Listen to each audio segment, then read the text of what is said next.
Hello friends, स्वागत है आपका अपने ही यूट्यूब चैनल वीएन एजुकेशन में। तो फ्रेंड्स, आज हम लोग एडुटेरिया वॉल्यूम 2 का प्रैक्टिस सेट नंबर 8 हम लोग प्रैक्टिस करेंगे। कितना प्रैक्टिस सेट नंबर 8 देखेंगे। इससे पहले हम लोगों ने 1 से लेकर 7 तक प्रैक्टिस सेट लगा रखा है। इसका प्लेलिस्ट बना हुआ दोस्तों, जाइए आप फटाफट रिवीजन स्टार्ट कर दीजिए। इसके साथ साथ ध्यान दीजिएगा दोस्तों, काफ़ी सारे पब्लिकेशन का हम लोगों ने प्रैक्टिस सेट लगा रखा है। खान सर का, ज्ञान बिंदु, क्रॉन पब्लिकेशन, एडू प्लेटफॉर्म का, बहुत सारे पब्लिकेशन का लगा हुआ है। सभी का सेट का आपको जाकर प्लेलिस्ट बना हुआ है दोस्तों, जाइए विजिट कीजिए और प्रैक्टिस स्टार्ट कर दीजिए। तो चलिए सब चलते हैं सीधे प्रश्न की ओर। प्रश्न की जाने से एक अनुरोध है कि जो भी अगर विजिट करके अगर चैनल को फर्स्ट टाइम आए हैं तो हमारे चैनल को सब्सक्राइब कर लीजिए और अपने दोस्तों में भी शेयर ज़रूर कीजिए, और साथ ही साथ लाइक भी क्या कीजिए ताकि हमको मोटिवेशन आप लोगों से मिलता रहे। तो चलिए देखते हैं आज का पहला प्रश्न। तो फ्रेंड्स, सेशन स्टार्ट होने से पहले एक बार सेशन को लाइक कर दीजिए और अपने दोस्तों में भी शेयर जरूर कर दीजिए। देखते हैं आज का पहला प्रश्न। निम्नलिखित में से कौन सा कथन असत्य है। यहाँ पर ध्यान दीजिएगा, असत्य के बारे में पूछा जा रहा है, यानी कि गलत की पहचान करना है। ऑप्शन नंबर ए कहता है कि शांता ठोस, द्रव तथा गैसों का एक विशिष्ट गुण है। देखिए, आपको पहला ही ऑप्शन यहाँ से आपका गलत है, ये आपका गलत होगा। ऑप्शन नंबर ए ही यहाँ से आपका राइट आंसर हो जाएगा, क्योंकि असत्य की पहचान करना था। इसमें देखिएगा, शांता जो होता है सिर्फ द्रव और गैसों का एक विशिष्ट गुण है, ठोस का नहीं है होता है इसमें। ठीक है, ठोस का दे दिया है इसलिए आपको ये गलत हो जाएगा। तापमान पर आने पर द्रव की श्यानता घटती है, बिल्कुल सही है, परंतु गैसों की बढ़ जाती है। एक आदर्श तरल की श्यानता 0 होती है, ये भी सही है आपका। तो ऑप्शन नंबर ए यहाँ से आपका राइट आंसर हो जाएगा। 2 नंबर प्रश्न कहता है कि जब श्वेत प्रकाश प्रिज्म से होकर गुजरती है तो कौन सा रंग सबसे कम विचलित होती है। देखिएगा, ये आपको एक प्रिज्म है, ठीक है। अब जो यहाँ से आपको सूर्य की किरण जैसे श्वेत प्रकाश आपको होकर गुजरती है तो ये आप 7 भाग में बढ़ जाती है, ठीक है, जिसको हम लोग विवजोर के नाम से जानते हैं। तो वायलेट जो होता है, बैंगनी रंग, वो सबसे आपको ज़्यादा विचलित होती है, और अगर सबसे कम विचलित कहेगा तो लाल होता है। सबसे ऊपर रेड आता है। यहाँ का क्वेश्चन क्या पूछ रहा है, सबसे कम विचलित कौन सी होती है रंग। देखिएगा, ऑप्शन नंबर सबसे कम बताया था हमने, ऊपर में देखिए विवज्योर में रेड आता है और यहाँ से वायलेट हो जाएगा, और इस प्रकार से तो लाल यहाँ से आपका सही उत्तर हो जाएगा। और यहीं अगर पूछ देता है आपको प्रश्न कि सबसे ज़्यादा विचलित कौन होता है तो आपका बैगनी आंसर हो जाता है, ठीक है, इसको ध्यान में रखिएगा। अगला प्रश्न देखेंगे हम लोग यहाँ से कि गुरुत्वाकर्षण के सार्वभौमिक नियम का प्रतिपादन किसने किया है। तो गुरुत्वाकर्षण के सार्वभौमिक नियम का प्रतिपादन ऑप्शन नंबर ए हो जाएगा दोस्तों, न्यूटन ने किया है। किसने किया है? न्यूटन ने किया है। अगला प्रश्न है कि वायु शक्ति यानी कि विंड पावर, ठीक है, विंड पावर जो वायु शक्ति जो होती है में ऊर्जा का कौन सा रूप विद्युत ऊर्जा में परिवर्तित होता है। तो वायु शक्ति में ऊर्जा का कौन सा जो रूप है कि विद्युत ऊर्जा में परिवर्तित होता है। तो देखिएगा, 4 का आपको राइट आंसर गतिज ऊर्जा हो जाएगा। ऑप्शन नंबर ए यहाँ से आपका सही उत्तर हो जाएगा, गतिज ऊर्जा। गतिज ऊर्जा का यहाँ पर देखिएगा, आपको जो सूत्र होता है आप लोग सभी लोग जानते होंगे, काइनेटिक एनर्जी बराबर होता है हाफ mv²। क्या होता है? Half mv²। और स्थितिज ऊर्जा का होता है mgh से, आप दोनों याद रखेंगे आप लोग। 5 नंबर प्रश्न कहता है कि निम्नलिखित में से कौन सी वह भौतिक घटना है जिसके आधार पर एक सरल परिदर्शी यानी कि पेरिस्कोप कार्य करता है। ध्यान दीजिएगा, वह भौतिक घटना पूछ रहा है जो परिदर्शी यानी कि पेरिस्कोप कौन से सिद्धांत पर कार्य करता है। तो ऑप्शन नंबर देखिएगा, यहाँ से ए हो जाएगा दोस्तों, प्रकाश का प्रवर्तन। क्या हो जाएगा? प्रकाश के प्रवर्तन के सिद्धांत पर पेरिस्कोप जो होता है परिदर्शी, वो आपको कार्य करता है। ध्यान दीजिएगा साथ साथ कि प्रकाश का जो अपवर्तन होता है, ये आपको प्रकाश के अपवर्तन, जैसे कि आकाश में जो तारे टिमटिमाते हैं वो प्रकाश के अपवर्तन के कारण होता है, इसको भी ध्यान में रखेंगे साथ साथ। और देखिएगा, प्रकाश का अगर प्रकीर्णन पूछ देता है तो इसका एक उदाहरण होता है, जैसे कि आकाश का रंग नीला दिखना प्रकाश के प्रकीर्णन के कारण होता है, ठीक है। और अगर प्रकाश का पूर्ण आंतरिक परिवर्तन कहता है तो ये आपको हो जाएगा, जैसे कि कांच में आई दरार, मरीचिका का चमकना बनना, ये जो होता है आपको ये पूर्ण आंतरिक परिवर्तन के कारण होता है। ये सभी आप लोग ध्यान में रखेंगे साथ साथ, ठीक है। नेक्स्ट क्वेश्चन देखेंगे हम लोग यहाँ से 6 नंबर के, लिफ्ट में मनुष्य का प्रत्यक्ष वजन, ठीक है, प्रत्यक्ष वजन वास्तविक वजन से आपको कम कब रहता है। तो कम कब रहेगा, आप लोग इसमें सेंस लगाइए, आपको सोच के मतलब जवाब देने वाला प्रश्न है, ये आपको रटने वाली प्रश्न नहीं है, ठीक है। तो 6 नंबर का देखिएगा, right answer option number C हो जाएगा दोस्तों, कि जब लिफ्ट तेज़ी से नीचे जा रही हो। आप लोग ने जब लिफ्ट यूज़ किया होगा तो आप लोग महसूस किया होगा कि जब लिफ्ट नीचे की जब जाती है, जब तेज़ी से जा रही होती है तो अपना वज़न जो है कि खुद का वज़न कम प्रतीत होता है, ठीक है, कम प्रतीत होता है। और वहीं जब लिफ्ट ऊपर की ओर जा रही होती है तो अपना वज़न जो है कि बढ़ा हुआ प्रतीत होता है, ठीक है। ये सब तो ध्यान रखिएगा आप लोग। 7 नंबर प्रश्न कहता है कि निम्नलिखित में से कौन सा कथन सत्य नहीं है। यानी कि देखिएगा, यहाँ पर कौन सा कथन इनमें से कह रहा है कि सत्य नहीं है, यानी कि गलत की पहचान करना है इनमें से। तो देखिएगा बुलबुले का आकार पानी में नीचे से ऊपर की ओर आते हुए बढ़ता जाता है। बिल्कुल सही है। जब पानी में आपने बुलबुला कभी देखा होगा कि जब पानी का जब बुलबुला नीचे से जब उठता है तो छोटा उठता है, ऊपर आते आते बड़ा हो जाता है वो बुलबुला, और अंततः आपको जब पानी के जब सतह पर आ जाता है तो वो फूट जाता है। ठीक है, तो ये सही है आपका। पानी के भीतर बुलबुला उत्तल लेंस की भांति व्यवहार करता है। ये आपको देखिएगा 7 का जो ये बी जो कह रहा है कि यही आपका गलत है। उत्तल लेंस की नहीं, जो पानी का जो बुलबुला है जो उत्तल लेंस नहीं अवतल लेंस की भांति ये कार्य करता है, व्यवहार करता है। तो ऑप्शन नंबर बी यहाँ से आपका गलत हो जाएगा। तो 7 का आपको यहाँ से बी ही राइट आंसर हो जाएगा, क्योंकि गलत की पहचान करता है। वायु में उड़ने वाले साबुन के बुलबुले के भीतर का दबाव बुलबुले के बाहर के दबाव की तुलना में अधिक होता है। ये भी बिल्कुल सही है। पानी के भीतर बुलबुला अवतल लेंस की भांति व्यवहार करता है। देखिएगा वही चीज़ दे दिया यहाँ पर कि पानी के भीतर बुलबुला अवतल लेंस की भांति व्यवहार करता है, तो ये आपका सही है। तो ऑप्शन नंबर बी यहाँ से गलत हो जाएगा, और गलत की पहचान करना था, तो 7 का बी राइट आंसर हो जाएगा आपका। 8 नंबर प्रश्न कहता है दोस्तों कि फ्लेमिंग के दाएं हाथ के नियम का प्रयोग किसकी दिशा का पता लगाने के लिए किया जाता है। काफ़ी इंपॉर्टेंट प्रश्न है कि फ्लेमिंग के दाएं हाथ के नियम का प्रयोग किसकी दिशा का पता लगाने के लिए किया जाता है। तो 8 का देखिएगा सी हो जाएगा दोस्तों, प्रेरित धारा। क्या हो जाएगा? प्रेरित धारा का उपयोग करने पता लगाने के लिए फ्लेमिंग के दाएँ हाथ, ठीक है, राइट हैंड, ध्यान दीजिएगा राइट हैंड, फ्लेमिंग के राइट हैंड के नियम का प्रयोग किया जाता है प्रेरित धारा का पता लगाने के लिए। नेक्स्ट क्वेश्चन कहता है कि निम्नलिखित में से कौन सी युक्ति है जो कि रासायनिक ऊर्जा को विद्युत ऊर्जा में परिवर्तित करती है। रासायनिक ऊर्जा को विद्युत ऊर्जा में कौन बदलता है। तो 9 का आपको देखिएगा इनमें से सोलर पैनल, बैटरी, डायनेमो या इन्वर्टर। तो या तो देखिएगा बैटरी हो जाएगा। ठीक है, बैटरी आपको जो होता है ये आपको रासायनिक ऊर्जा से विद्युत ऊर्जा में कन्वर्ट करता है, बदलता है, ठीक है, परिवर्तित करता है। इसका right answer option number B हो जाएगा दोस्तों। और सोलर पैनल जो होता है, सोलर सेल जिसको कहते हैं, और ये सौर ऊर्जा को विद्युत ऊर्जा में बदलता है। नेक्स्ट क्वेश्चन हम लोग देखेंगे यहाँ से 10 नंबर के, निम्नलिखित में से कौन एक प्राकृतिक बहुलक नहीं है। प्राकृतिक बहुलक इनमें से पूछ रहा है कि नहीं है इनमें से, ऊन, रेशम, नाइलॉन या चमड़ा। देखिएगा 10 का आपको right answer option number C हो जाएगा, नाइलॉन। ठीक है, ये प्राकृतिक बहुलक नहीं है नाइलॉन, ये आपको कृत्रिम रेशा है। ठीक है, कृत्रिम बहुलक है, ये आपको इसको बनाया गया था, इसको ध्यान में देखिएगा। ऑप्शन नंबर यहाँ से सी हो जाएगा 10 का राइट आंसर। ऊन जो हो गया आपको, रेशम हो गया, चमड़ा हो गया, ये सब आपको प्राकृतिक बहुलक है, नाइलॉन प्राकृतिक बहुलक नहीं है। अगला प्रश्न है निम्नलिखित में से कौन सा पॉलीमर नहीं है। इनमें से कौन सा पॉलीमर नहीं है पूछ रहा है। नाइलॉन, टेफ्लॉन, कैप्रोलैक्टम या पॉलीस्टाइरीन। 11 का right answer option number C हो जाएगा दोस्तों, कैप्रोलैक्टम। कैप्रोलैक्टम जो है ये पॉलीमर नहीं है। अदरवाइज आपको देखिएगा नाइलॉन, टेफ्लॉन, पॉलीस्टाइरीन, ये तीनों जो है कि पॉलीमर है, लेकिन कैप्रोलैक्टम नहीं है। 12 नंबर प्रश्न कहता है कि चुंबकीय क्षेत्र की तीव्रता की इकाई क्या है। चुंबकीय क्षेत्र की तीव्रता की इकाई क्या हो जाएगी। तो 12 का right answer option number A हो जाएगा, टेस्ला। ठीक, क्या हो जाएगा? टेस्ला हो जाएगा आपको। वेबर आपको किसका है, चुंबकीय किसकी इकाई है। तो वेबर आपको हो जाएगा दोस्तों चुंबकीय फ्लक्स का हो जाएगा। किसका हो जाएगा? चुंबकीय फ्लक्स। वहीं अगर ल्यूमेन पूछ देगा दोस्तों, तो ल्यूमेन किसका होता है? ज्योति फ्लक्स का होता है। देखिएगा ये दोनों में आपको काफ़ी लोग कन्फ्यूज़ हो जाते हैं वेबर और ल्यूमेन में। देखिएगा वेबर जो होता है आपको, वेबर जो होता है इकाई, तो चुंबकीय फ्लक्स का होता है, और ज्योति फ्लक्स का होता है ल्यूमेन का। अब कैंडेला किसका होता है? कैंडेला ज्योति तीव्रता का होता है। किसका? ज्योति तीव्रता का कैंडेला। ठीक है, टेस्ला हो जाएगा आपको ये चुंबकीय क्षेत्र का। नेक्स्ट क्वेश्चन हम लोग देखेंगे यहाँ से 13 नंबर कि निम्नलिखित विषय का कौन सुमेलित नहीं है। इनमें से देखिए पूछ रहा है फिर से कि कौन सुमेलित नहीं है। तो 13 का देखिएगा मैग्नीशियम, आतिशबाजी। 13 का देखिएगा मैग्नीशियम जो है कि आतिशबाजी में यूज़ होता है, बिल्कुल सही है आपका ये पहला वाला। यूरेनियम परमाणु बम यूरेनियम से ही बनता है, बिल्कुल सही है। क्लोरीन इलेक्ट्रिक बल्ब, देखिएगा यही आपका सी ही गलत है, ये आपको मेल नहीं खा रहा है। जिंक गैल्वेनीकरण, बिल्कुल सही है ये भी आपका। तो ऑप्शन नंबर सी यहाँ से आपका राइट आंसर हो जाएगा। नेक्स्ट क्वेश्चन देखेंगे हम लोग, निम्नलिखित में से किस द्रव का घनत्व सबसे कम है। किस द्रव का घनत्व जो है कि सबसे कम कह रहा है। स्वच्छ जल, नमकीन जल, पेट्रोल या मरकरी। 14 का आपको right answer option number obviously आपको देखिएगा पेट्रोल हो जाएगा। पेट्रोल का जो कि घनत्व डेंसिटी जो है कि सबसे कम है इनमें से, इन लोगों की अपेक्षा।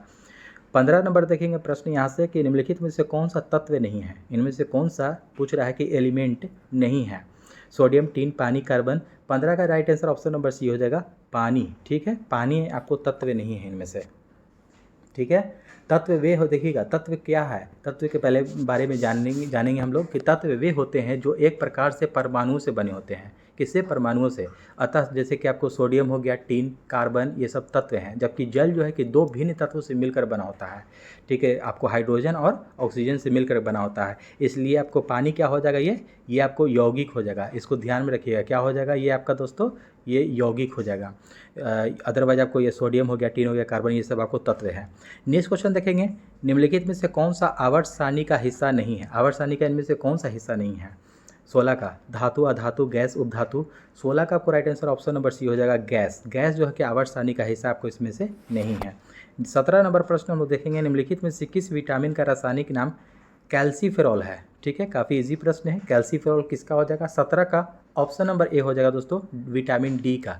ठीक है, विटामिन डी का आपको रासायनिक नाम कैल्सीफेरॉल है। वहीं विटामिन ई का भी हम लोग जानेंगे, तो विटामिन ई का होता है टेकोफेरॉल। ठीक है, के का होता है फिलोक्विनोन। क्या होता है? विटामिन के का फिलोक्विनोन होता है। नेक्स्ट क्वेश्चन देखेंगे हम लोग। नेक्स्ट क्वेश्चन 18 नंबर के, निम्नलिखित में से कौन पॉलीसेकेराइड नहीं है? निम्नलिखित में से कौन पॉलीसेकेराइड नहीं है, इनमें से पूछ रहा है। 18 का आपको right answer option number D हो जाएगा, गैलेक्टोज। गैलेक्टोज जो है कि इनमें से पॉलीसेकेराइड नहीं है। ठीक है, स्टार्च हो जाएगा, देखिएगा स्टार्च, सेलुलोज और ग्लाइकोजन, ये तीनों आपको पॉलीसेकेराइड है। अगला प्रश्न कहता है कि एरिथ्रोसाइट्स और ल्यूकोसाइट्स दोनों किस में बनते हैं? एरिथ्रोसाइट्स और ल्यूकोसाइट्स दोनों किस में बनता है? 19 का ऑप्शन नंबर ए हो जाएगा दोस्तों, अस्थि मज्जा। क्या हो जाएगा? अस्थि मज्जा, यानी कि बोन मैरो हम लोग जिसको कहते हैं, अस्थि मज्जा में बनता है ये आपको। अगला प्रश्न कहता है कि निम्नलिखित में से कौन सा खनिज आँख के नेत्रपटल, कोशिका झिल्ली और प्रोटीन संरचना को स्वस्थ बनाए रखने में मदद करता है? ध्यान दीजिएगा, कौन सा खनिज कह रहा है, खनिज के बारे में पूछा जा रहा है यहाँ पर कि आँख के नेत्रपटल, कोशिका झिल्ली और प्रोटीन संरचना को स्वस्थ बनाए रखने में मदद करता है, कि हेल्प करता है। तो 20 का आपको right answer option number B हो जाएगा, यहाँ से जिंक आपका सही उत्तर हो जाएगा। नेक्स्ट क्वेश्चन देखेंगे हम लोग कि पेयजल में नाइट्रेट की मात्रा अधिक होने से कौन सा रोग होता है? पेयजल में अगर हम लोग जो पानी यूज़ करते हैं पीने के लिए, उसमें अगर नाइट्रेट की मात्रा अगर बढ़ जाए तो कौन सा रोग होता है? तो 21 का ऑप्शन नंबर डी हो जाएगा दोस्तों, ब्लू बेबी सिंड्रोम। काफ़ी इंपॉर्टेंट प्रश्न है दोस्तों, काफ़ी सारे एग्जामिनेशन में ये प्रश्न पूछा जा चुका है, इसको ध्यान रखिएगा। अगर नाइट्रेट की मात्रा अगर अधिक हो जाएगी पीने वाले पानी में, तो कौन सा रोग होता है? नाइट्रेट की मात्रा, ब्लू बेबी सिंड्रोम होता है। नेक्स्ट क्वेश्चन हम लोग देखेंगे यहाँ से 22 नंबर, यहाँ से देखेंगे कि निम्नलिखित में से कौन सा एक के किसी भी पाचक एंजाइम का स्रावन नहीं करता? कौन सा है कि इनमें से किसी भी एक पाचक एंजाइम का स्रावन नहीं करता है? इनमें से कौन? यकृत, लार ग्रंथि, क्षुद्रांत्र की ग्रंथियाँ या अग्न्याशय? ध्यान दीजिएगा, 22 का आपको right answer option number A हो जाएगा, यकृत यानी कि लीवर। ठीक है, इनमें जो लीवर जो है कि पाचक एंजाइम का स्रावन नहीं करता है। ठीक है, यहाँ पर right answer option number A हो जाएगा दोस्तों। लार ग्रंथि आपको देखिएगा, इनमें आपको पाचक ग्रंथि का आपको एंजाइम स्रावन करता है, क्षुद्रांत्र की ग्रंथियाँ भी करता है और आग्नेयाशय पैंक्रियाज भी करता है। ठीक है, नेक्स्ट क्वेश्चन देखेंगे हम लोग, इनमें से कौन संक्रामक रोग नहीं है? संक्रामक रोग इनमें से कौन सा नहीं है? तो इनमें से देखिएगा कैंसर जो है कि आपको ये संक्रामक रोग नहीं है। अदरवाइज आपको देखिएगा, ध्यान दीजिएगा 23 में कि मलेरिया, हैजा, एंथ्रेक्स ये आपको संक्रामक रोग है, लेकिन कैंसर आपको संक्रामक रोग नहीं है। तो इसका right answer option number C हो जाएगा। वहीं हम लोग देखिएगा, आप लोग के संक्रामक रोग कहते किसको हैं? तो संक्रामक रोग पहले हम लोग जानेंगे इसमें, तब जाके अच्छे से डिफाइन हो जाएगा। देखिएगा, संक्रामक रोग का मतलब होता है कि एक शरीर से अन्य शरीर में जो फैलने वाली जो क्षमता होती है जिस बीमारी की, उसको हम लोग संक्रामक रोग कहते हैं। किसी के टच में आने से जैसे जो फैल जाता है, जैसे कि मलेरिया हो गया, टाइफाइड हो गया, हैजा हो गया, चेचक हो गया, इन्फ्लुएंजा, ये सब जो है कि आपको संक्रामक रोग है। लेकिन कैंसर आपको टच होने से बॉडी में, ये आपको एक शरीर से दूसरे शरीर में नहीं फैलता है, इसलिए ये आपको राइट आंसर सी हो जाएगा। 24 नंबर प्रश्न देखेंगे कि पौष्टिक अल्सर के लिए कौन सा जीवाणु जिम्मेदार है? पौष्टिक अल्सर के लिए कौन सा जीवाणु जिम्मेदार है? 24 का ऑप्शन नंबर डी हो जाएगा, हेलिकोबैक्टर पाइलोरी। ठीक है, हेलिकोबैक्टर पाइलोरी इसका राइट आंसर हो जाएगा। पौष्टिक अल्सर के लिए जीवाणु जिम्मेदार है। नेक्स्ट क्वेश्चन है, निम्नलिखित में से कौन सा प्राणी जो है आपको कि द्विलिंगी प्राणी का उदाहरण नहीं है? द्विलिंगी प्राणी का उदाहरण नहीं है। तो 25 का आपको right answer option number D हो जाएगा दोस्तों, कॉकरोच। क्या हो जाएगा? कॉकरोच जो है ये आपको द्विलिंगी प्राणी का उदाहरण नहीं है। अदरवाइज आपको केचुआ, टेपवर्म, जोक ये सब आपको है। 26 नंबर प्रश्न कहता है कि राजाभिषेक समारोह का विवरण निम्नलिखित में से किस में किया गया है? ध्यान दीजिएगा, राजाभिषेक समारोह का विवरण तो किस में किया गया है? तो 26 का देखिएगा, आपको हिस्ट्री से ये प्रश्न है तो 26 का ऑप्शन नंबर सी हो जाए दोस्तों, ऐत्रेय ब्राह्मण। ऐत्रेय ब्राह्मण में आपको इस राज्याभिषेक समारोह का विवरण मिलता है। अगला प्रश्न क्या है, कहता है कि हड़प्पा सभ्यता के निम्नलिखित स्थलों में से कौन सा स्थल अफगानिस्तान में स्थित है। देखिएगा, कोडजी, शोरतुघई, मोहनजोदारो और चन्हुद्रो। ध्यान दीजिएगा, 27 का ऑप्शन नंबर बी हो जाएगा आपको शोरतुघई। ठीक है, शोरतुघई जो है ये आपको अफगानिस्तान में स्थित है ये। नेक्स्ट क्वेश्चन देखेंगे हम लोग, कौन सा तत्व निम्नलिखित में से कौन सा तत्व धम्म में वर्णित नहीं था। ध्यान दीजिएगा, धम्म में वर्णित नहीं था इनमें से। तो 28 का आपको right answer option number D हो जाएगा दोस्तों, संघ के प्रति आस्था। संघ के प्रति आस्था जो है कि धम्म में वर्णित नहीं था। अदरवाइज देखिएगा, ये डिटेल्स आपको डीपली पे क्वेश्चन पूछा है। माता पिता का आज्ञा पालन, दान पुण्य, भातृभाव, ये तीनों जो है कि आपको धम्म में इस वर्णित है, लेकिन संघ के प्रति आस्था ये आपको वर्णित नहीं है। 29 नंबर प्रश्न कहता है कि 16 महाजनपदों में एक महाजनपद दक्षिण भारत में स्थित था जिसकी राजधानी थी। 16 महाजनपदों में एक महाजनपद दक्षिण भारत में स्थित था जिसकी राजधानी क्या थी। टोटल 16 महाजनपद है, ये सब जानिएगा आप लोग। 29 में से आपको 29 का देखिएगा right answer option number C D हो जाएगा दोस्तों, पोतन। ठीक है, पोतन जो है कि आपको ये जिसकी राजधानी थी दक्षिण भारत में ये स्थित था। ठीक है, नेक्स्ट क्वेश्चन देखेंगे हम लोग 30 नंबर की, भारत में तुगलक वंश के बाद कौन सा शासक दिल्ली पर शासन किया। तुगलक वंश के बाद कौन सा आया। तो काफ़ी इजी प्रश्न है, इसका मैं एक ट्रिक बताऊंगा दोस्तों। ट्रिक से आप लोग याद रखेंगे तो आपको हमेशा याद रहेगा और इस प्रकार का प्रश्न आप लोग लगा पाएंगे। तो इसका देखिएगा, याद रखिएगा, आपको गुखी तिसौली याद रखिएगा, गुखी तिसौली। ठीक है, इस तरह से। ठीक है, गुखी तिसौली। देखिएगा, गु से हो जाएगा आप देखिए गुलाम वंश, खी से हो जाएगा खिलजी वंश, ती से हो जाएगा तुगलक वंश, सौ से हो जाएगा सैयद वंश और ली से हो जाएगा आपका लोधी वंश। तो ये आप ट्रिक आप लोग लिख लीजिएगा अपने कॉपी में, काफ़ी इंपॉर्टेंट प्रश्न हो जाएगा आपको। इस प्रकार से आपको जो भी प्रश्न पूछेगा, जैसे कि पूछ रहा है यहाँ पर कि तुगलक वंश के बाद कौन सा शासक दिल्ली पर शासन किया। तो देखिए यहाँ पर तुगलक वंश के बाद कौन सा आ रहा है, सैयद वंश आ रहा है। तो ऑप्शन नंबर देखिएगा 30 का आपको right answer option number D हो जाएगा यहाँ से आपका सैयद वंश। ठीक है, तो ये आपको ट्रिक आप लोग लिख लीजिए, काफ़ी इंपॉर्टेंट रहेगा आप लोग को हर एग्जाम के रिगार्डिंग। तो गुखी तिसौली, ठीक है, गुलाम वंश, खिलजी वंश, तुगलक वंश, फिर उसके बाद सैयद वंश आया, फिर उसके बाद लोधी वंश। लोधी वंश ही जो है कि आखिरी वंश था। इसके बाद आपको जो इब्राहिम लोधी को हरा करके बाबर मुगल वंश का स्थापना किया था 1526 में, जो पानीपत की प्रथम युद्ध हुआ था उसके पश्चात, उसी के दौरान। नेक्स्ट क्वेश्चन हम लोग देखेंगे 31 नंबर यहाँ से कि शिवाजी का छत्रपति के रूप में औपचारिक राज्याभिषेक कहाँ पर हुआ था। ध्यान दीजिएगा, शिवाजी का जो छत्रपति के रूप में औपचारिक राज्याभिषेक जो हुआ था ये कहाँ पर हुआ था। काफ़ी इंपॉर्टेंट प्रश्न ये भी हो जाता है। देखिए 31 का ऑप्शन नंबर ये हो जाएगा, ये रायगढ़ में हुआ था। कहाँ, रायगढ़ में हुआ था। तो राज्याभिषेक हुआ था कब दोस्तों, ये भी याद रखिएगा। तो 6 जून 1674 ईस्वी को, 6 जून 1674 को हुआ था शिवाजी का राज्याभिषेक। कहाँ, रायगढ़ में हुआ था। नेक्स्ट क्वेश्चन देखेंगे हम लोग कि 1857 के विद्रोह में राष्ट्रीयता की भावना का अभाव था और यह सैनिक विद्रोह से बढ़कर और कुछ नहीं था। यह कथन किसका है। 1857 विद्रोह में राष्ट्रीयता की भावना का अभाव था और यह सैनिक विद्रोह से बढ़कर और कुछ नहीं था। यह कथन किसने कहा था। 32 का ऑप्शन नंबर बी हो जाएगा, आरसी मजूमदार। किसने कहा था, आरसी मजूमदार। नेक्स्ट क्वेश्चन देखेंगे हम लोग, किसके सुझावों पर भारतीयों को साइमन कमीशन से बाहर रखा गया। किसके सुझाव पर रखा गया भारतीयों को साइमन कमीशन से बाहर। काफ़ी इंपॉर्टेंट प्रश्न हो जाएगा। तो साइमन कमीशन के बारे में और भी हम लोग डिटेल्स जानेंगे। तो इसका पहले आंसर हम लोग देख लेते हैं। 33 का आपको देखिएगा right answer option number A हो जाएगा, लॉर्ड इरविन। ठीक है, साइमन कमीशन आया कब था, भारत आया कब था, ये 1928 ईस्वी में आया था। कब, 1928 ईस्वी में आया था। ठीक है, और इसकी नियुक्ति कब हुई थी, 1927 में हुई थी, दिसंबर 1927 में, और 1928 में आया था। और इसमें एक भी भारतीयों को नहीं शामिल किया गया था, इसीलिए आपको इस साइमन कमीशन को व्हाइट मैन कमीशन के नाम से भी जाना जाता है।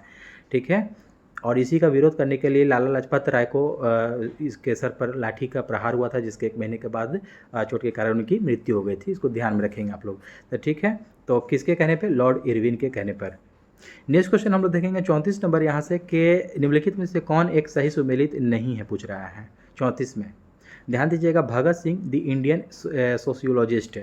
पहला वाला ही गलत है, तो ऑप्शन नंबर ए यहाँ से आपका राइट हो जाएगा 34 का। और आगे देख लेते हैं हम लोग। सुभाष चंद्र बोस, इंडियन स्ट्रगल, बिल्कुल सही है ये। सचिंद्र नाथ सान्याल, बंदी जीवन, ये भी सही है। इंडिया डिवाइडर के लेखक है राजेंद्र प्रसाद, बिल्कुल सही है। लेकिन भगत सिंह का ये आपको गलत दे रहा है यहाँ से, देख ठीक है। The Indian sociologist, the Indian sociologist जो है आपको, ये नामक पत्रिका लंदन में श्याम जी कृष्ण वर्मा के द्वारा लिखा गया था। किसके द्वारा ये लिखा गया था? श्याम जी कृष्ण वर्मा के द्वारा, न कि भगत सिंह। ठीक है, नेक्स्ट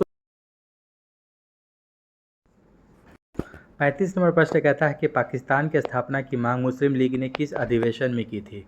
ध्यान दीजिएगा, पाकिस्तान की स्थापना की मांग मुस्लिम लीग ने कौन सा अधिवेशन में किया था? 35 का ऑप्शन नंबर ये हो जाएगा, लाहौर अधिवेशन। ठीक है, लाहौर अधिवेशन में हुआ था आपको, इसको ध्यान में रखिएगा।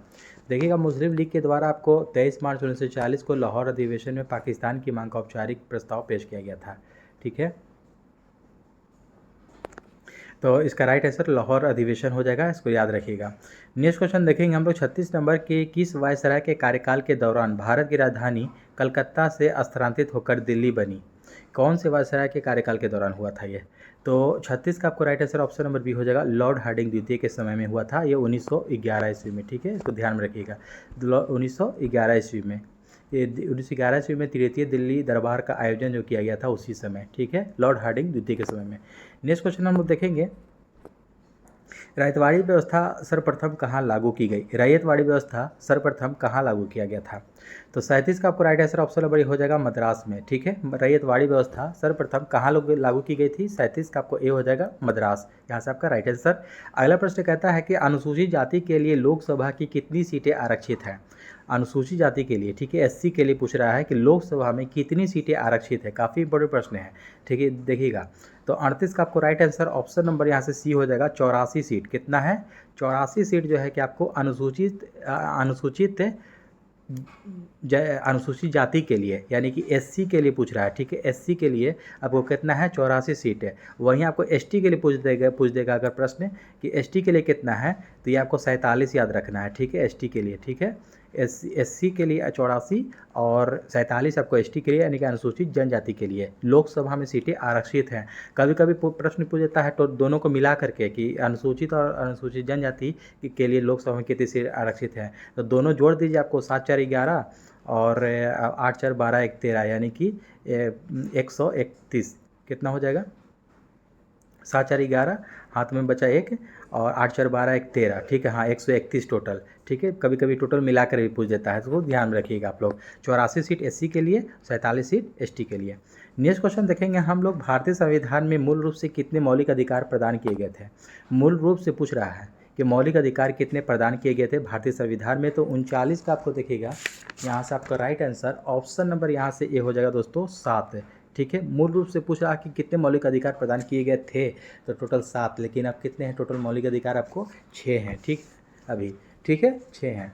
इसको भी ध्यान में रखना है आप लोगों को, क्योंकि आपको मूल संविधान में 7 मौलिक अधिकार थे, लेकिन 1978 में 44वां संशोधन जो हुआ था आपको 44वां संविधान संशोधन जो हुआ था 1978 में, उसके द्वारा जो है कि अनुच्छेद 300 के क में रखा गया है किसको? संपत्ति के अधिकार को, उसको इससे हटा दिया गया। ठीक है, तो इसलिए आपको 6 बचा, लेकिन यहाँ पर कह रहा है कि मूल रूप से कितने थे, तो 7। इसको ध्यान रखिएगा, प्रश्न इस प्रकार से देखिएगा पूछता है, आप लोग हड़बड़ा के गलत नहीं लगाइएगा। ठीक है, नेक्स्ट क्वेश्चन देखते हम लोग। 40 नंबर प्रश्न कहता है कि भारतीय संविधान की प्रस्तावना में निम्नलिखित में से किस स्वतंत्रता का वर्णन नहीं है? भारतीय संविधान की प्रस्तावना में निम्नलिखित में से किस स्वतंत्रता का वर्णन जो है कि आपको नहीं किया गया है? इनमें से आर्थिक स्वतंत्रता, विश्वास की स्वतंत्रता, विचार प्रकट करने की स्वतंत्रता, धर्म और उपासना की स्वतंत्रता। तो देखिएगा, 40 का आपको राइट आंसर ऑप्शन नंबर ये हो जाएगा, आर्थिक स्वतंत्रता का आपको उल्लेख वर्णन नहीं किया गया है, नहीं है आपको। नेक्स्ट क्वेश्चन देखेंगे हम लोग यहाँ से कि भारत के संविधान का निम्नलिखित में से कौन सा अनुच्छेद प्रेस की स्वतंत्रता से संबंधित है? प्रेस की स्वतंत्रता से संबंधित है कौन सा? 41 का ऑप्शन नंबर ए हो जाएगा, अनुच्छेद 19 के ए। ठीक है, 19 के 1 के ए में है आपको प्रेस की स्वतंत्रता मौजूद है।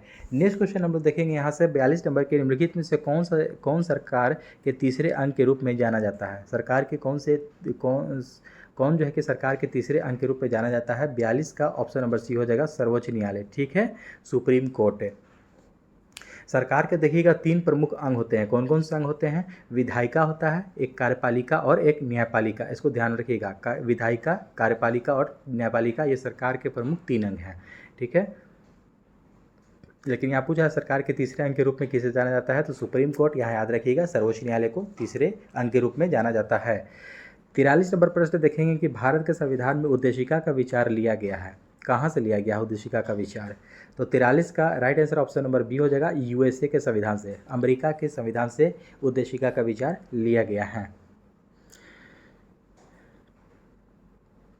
नेक्स्ट क्वेश्चन देखेंगे, संघ लोक सेवा आयोग के सदस्यों का कार्यकाल जो होता है कितना होता है, संघ लोक सेवा आयोग, ठीक है, यूपीएससी, 44 का right answer option number A हो जाएगा दोस्तों, 6 वर्ष के लिए होता है, कितना, 6 वर्ष के लिए। अगला प्रश्न कहता है 45 नंबर यहाँ से कि बिहार के प्रथम निर्दलीय मुख्यमंत्री थे, कौन थे, बिहार के प्रथम निर्दलीय मुख्यमंत्री कौन थे, 45 का right answer option number A हो जाएगा, महामाया प्रसाद, बिहार के, काफ़ी इंपॉर्टेंट प्रश्न हो जाएगा, इसको आप लोग VVI लगा लीजिएगा, ठीक है, ठीक है, कौन थे, महामाया प्रसाद हो जाएगा ये प्रश्न।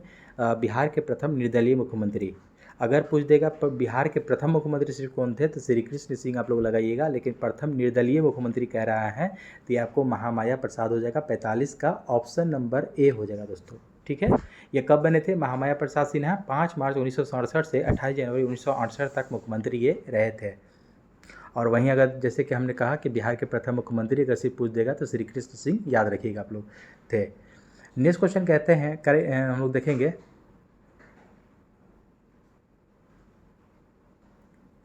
निम्नलिखित में से कौन पार्थिव ग्रह यानी कि आंतरिक ग्रह नहीं है, पार्थिव ग्रह या इसको उसी को आंतरिक ग्रह कहा जाता है, कौन सा इनमें से नहीं है, 46 का ऑप्शन नंबर ए हो जाएगा, बृहस्पति, बृहस्पति यहाँ से आपका राइट आंसर हो जाएगा। नेक्स्ट क्वेश्चन है आपका कि निम्नलिखित में से किस ऋतु को मानसून प्रत्यावर्तन का काल कहा जाता है, किस ऋतु को मानसून प्रत्यावर्तन का काल कहा जाता है, तो 47 का right answer option number D हो जाएगा, शरद ऋतु कहा जाता है, किसको, शरद ऋतु को कहा जाता है। अगला प्रश्न है निम्नलिखित में से कौन सी मिट्टी कपास की खेती के लिए अधिक उपयुक्त मानी जाती है, तो कपास के लिए कौन सी मिट्टी होती है, तो काली मिट्टी होती है, ऑप्शन नंबर ए आपको ए में है काली मिट्टी राइट आंसर। 49 नंबर प्रश्न देखेंगे कि निम्नलिखित पर्वत श्रेणियों का उत्तर से दक्षिण का सही क्रम कौन सा है, देखिएगा पर्वत श्रेणी में पूछ रहा है आपको उत्तर से दक्षिण में सही क्रम यानी कि ऊपर से नीचे, इस प्रकार ये आपको डायरेक्शन होता है, ये होता है नॉर्थ या साउथ, तो यही आपको इस डायरेक्शन में पूछ रहा है कि उत्तर से दक्षिण में सही क्रम इनमें से कौन कौन सा है, तो देखिएगा 49 का ऑप्शन नंबर ए ही आपका राइट हो जाएगा यहाँ से कि काराकोरम श्रेणी, फिर उसके बाद नीचे आइएगा थोड़ा आपको तो लद्दाख, फिर जौस्कर, फिर पंजाल आता है। नेक्स्ट क्वेश्चन देखेंगे हम लोग 50 नंबर प्रश्न कहता है कि आल्पस पर्वत की सबसे ऊंची चोटी कौन सी है, आल्पस पर्वत की सबसे ऊंची चोटी कौन सी है, तो 50 का बी हो जाएगा दोस्तों, माउंट ब्लैक, क्या हो जाएगा, माउंट ब्लैक। नेक्स्ट क्वेश्चन है आपको भारत में जूट सबसे अधिक कहाँ होती है, भारत में जूट जो है कि सबसे ज़्यादा कहाँ होता है, तो 51 का आपको right answer option number C हो जाएगा, बंगाल के डेल्टा क्षेत्र में, कहाँ, बंगाल के डेल्टा क्षेत्र में आपको, यानी कि सुंदरवन का डेल्टा जूट उत्पादन के लिए प्रसिद्ध है, आपको फेमस है, इसको ध्यान में रखना हम लोग को। नेक्स्ट क्वेश्चन हम लोग देखेंगे 52 नंबर यहाँ से प्रश्न देखेंगे कि निम्नलिखित में से किस देश के साथ भारत की सीमा सबसे अधिक लगी हुई है, यानी कि सबसे अधिक पूछ रहा है कि कौन सी सीमा लगी हुई है भारत से, कौन सी देश का, तो 52 का आपका ऑप्शन नंबर सी हो जाएगा दोस्तों, 52 का बांग्लादेश हो जाएगा, ऑप्शन नंबर सी। कितना है, इसका याद रखिएगा, कभी कभी डिस्टेंस भी पूछ देता है, तो 4096 किलोमीटर एग्जैक्ट है आपको, 4096.7 किलोमीटर, लेकिन 4096 याद रखिएगा, ठीक है, 4096 किलोमीटर आपको लगा हुआ है, बांग्लादेश सबसे ज़्यादा है। नेक्स्ट क्वेश्चन है आपको कि जनगणना 2011 के अनुसार किस राज्य में सर्वाधिक अनुसूचित जाति यानी कि 80% है, कौन सी राज्य में, 53 का सी हो जाएगा दोस्तों, पंजाब में है, कहाँ है, पंजाब में। नेक्स्ट क्वेश्चन देखेंगे हम लोग, जुलाई 2024 में यूनेस्को की विश्व धरोहर समिति की अध्यक्षता कौन सा देश करेगा, 2024 में यूनेस्को की विश्व धरोहर समिति की अध्यक्षता कौन करेगा, 54 का आपको ऑप्शन नंबर सी हो जाएगा दोस्तों, भारत, क्या हो जाएगा, भारत। ये आपको VVI ये भी लगा लीजिएगा, एग्जामिनेशन में आ सकता है क्योंकि भारत ने इसका आपको अध्यक्षता किया है, इसको ध्यान रखेंगे हम लोग। नेक्स्ट क्वेश्चन देखेंगे, हाल ही में गैब्रियल अटल को किस देश के सबसे युवा प्रधानमंत्री के रूप में नियुक्त किया गया है, किसको, गैब्रियल अटल को कौन से देश का सबसे युवा प्रधानमंत्री चुना गया है, 55 का आपको ऑप्शन नंबर ए हो जाएगा दोस्तों, फ्रांस के ये राष्ट्रपति बने हैं, प्रधानमंत्री बने हैं, माफ कीजिएगा, प्रधानमंत्री, ठीक है, कहाँ के, फ्रांस के, इनका नाम क्या है, गैब्रियल अटल। नेक्स्ट क्वेश्चन हम लोग देखेंगे 56 नंबर यहाँ से कि किस देश की संसद ने एक के कानून पास करते हुए कुत्ते के मांस के उत्पादन और बिक्री पर प्रतिबंध लगा दिया है, ध्यान दीजिएगा, किस देश की संसद ने कानून पास करते हुए कुत्ते के मांस के उत्पादन और बिक्री पर प्रतिबंध लगाया है, बैन कर दिया है, 56 का आपको right answer option number D हो जाएगा, दक्षिण कोरिया, क्या हो जाएगा, साउथ कोरिया। नेक्स्ट क्वेश्चन, जनवरी 2024 में किस राज्य के हट्टी समुदाय को अनुसूचित जनजाति यानी कि एसटी का दर्जा प्रदान किया गया है? काफ़ी इंपॉर्टेंट प्रश्न है। कौन सा समुदाय? हट्टी समुदाय। ये आपको कहाँ पाया जाता है? हट्टी समुदाय।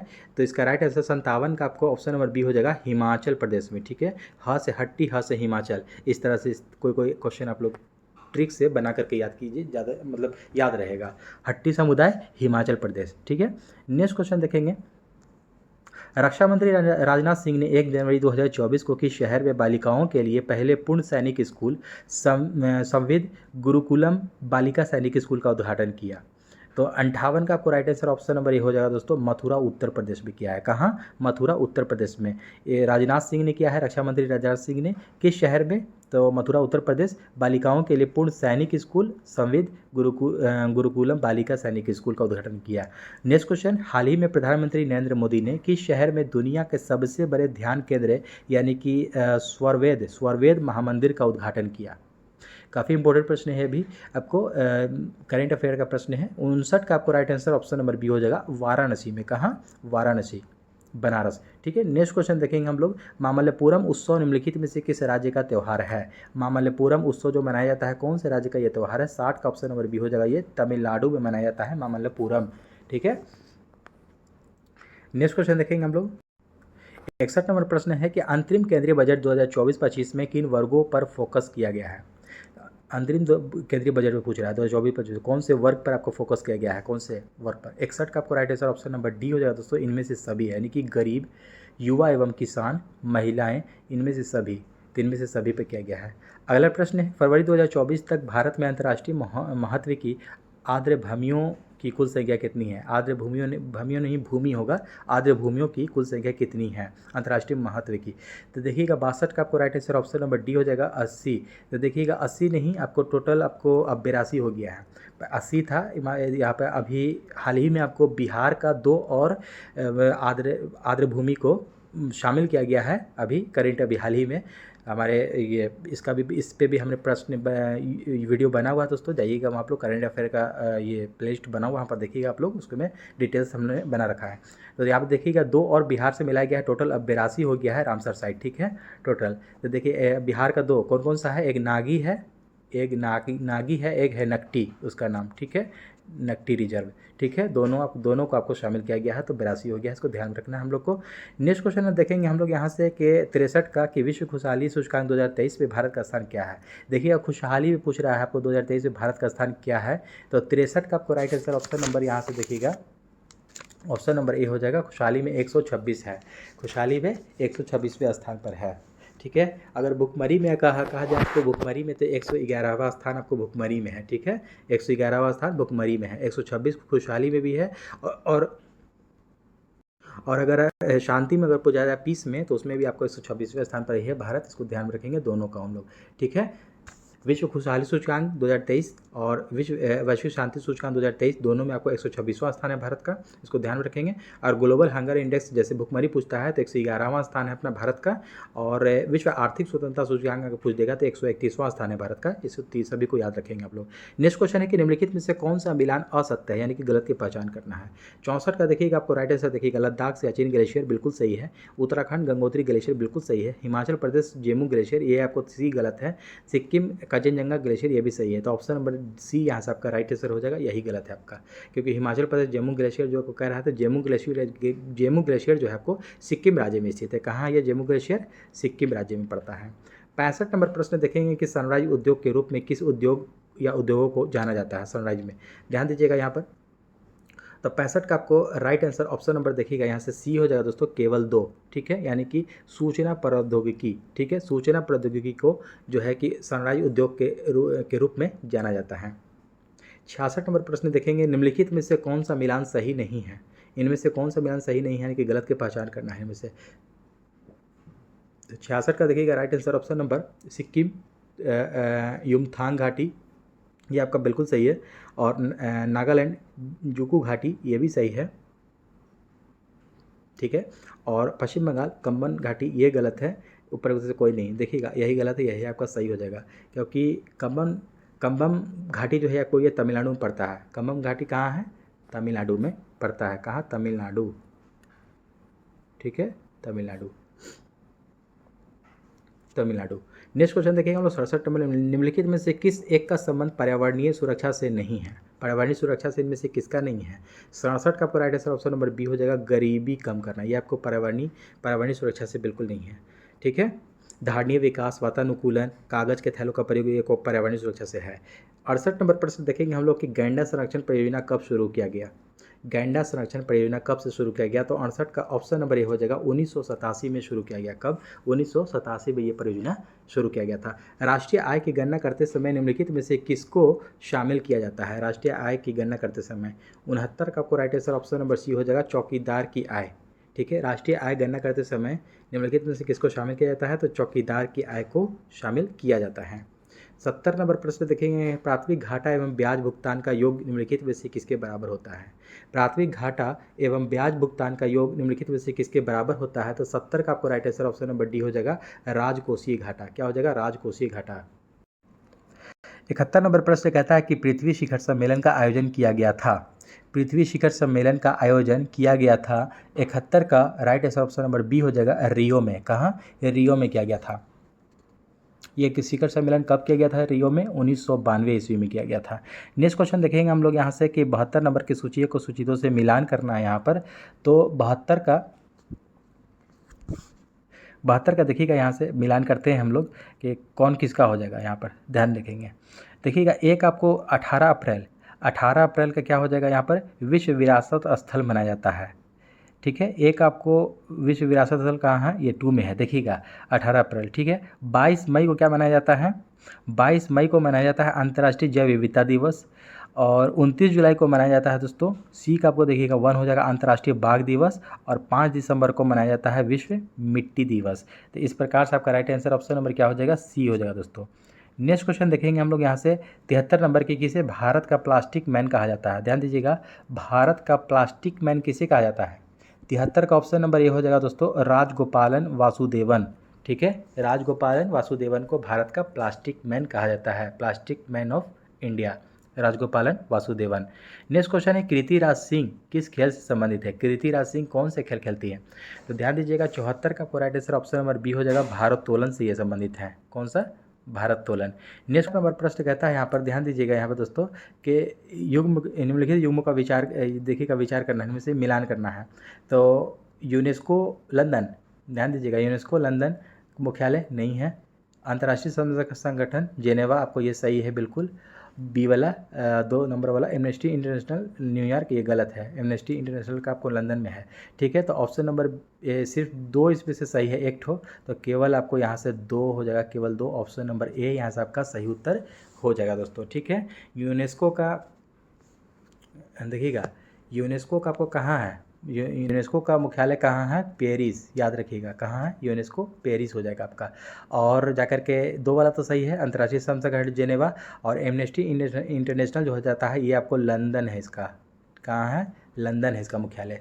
तो आई होप कि दोस्तों आज का विशेषण अच्छा लगा हो तो हमारे चैनल को सब्सक्राइब करें और अपने दोस्तों को शेयर ज़रूर करें। तो चलिए मिलते हैं एक और नेक्स्ट सेट में। जय हिंद।